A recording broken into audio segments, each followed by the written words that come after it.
Parliament ఎన్నికల్లో మా party పోటీ చేసింది అధ్యక్ష. మాకు సీట్లు రాలేదు, మాకు ఒక్క సీటు కూడా రాలేదు, అన్ని సీట్లు ఓడిపోయాం. చాలామంది సంకలు గుద్దుకున్నారు, సంబరపడ్డారు. బీఆర్ఎస్కు 0-0-0 గుండు 0 అని మాట్లాడారు అధ్యక్ష. కరెక్టే అధ్యక్ష, మాకు సీట్లు రాలేదు. 8 సీట్లు కాంగ్రెస్ పార్టీకి వచ్చినాయి, 8 సీట్లు బీజేపీకి వచ్చినాయి, 1 మజ్లిస్ పార్టీ గెలిచింది. కానీ వాస్తవం ఏంది అధ్యక్ష, మాకు వచ్చింది 0నే కరెక్టే పార్లమెంట్ ఎన్నికల్లో. కానీ తెలంగాణకు వచ్చింది ఏంటి అధ్యక్ష ఈ బడ్జెట్లో, కేంద్ర బడ్జెట్లో గుండు 0. 8 + 8 నార్మల్గా అయితే 16, కానీ ఇక్కడికి వచ్చే వరకు మాత్రం 8 + 8 ఖచ్చితంగా గుండు 0 అయిందని చెప్పక తప్పడం లేదు అధ్యక్ష. అధ్యక్ష, నేను పెద్దలు డిప్యూటీ సీఎం గారికి, గౌరవనీయులైన సహచర శాసనసభ్యులకు నేను విజ్ఞప్తి చేస్తా ఉన్నా అధ్యక్ష. అధ్యక్ష, పోరాడితే పోయేదేమీ లేదు, బానిస సంఖ్యలు తప్ప అని ఒక మహాకవి అన్నారు.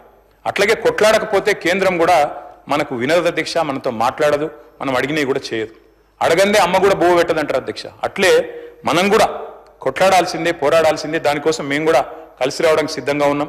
డిప్యూటీ సీఎం గారికి, ప్రభుత్వానికి కూడా నేను తెలియజేస్తా ఉన్నాను.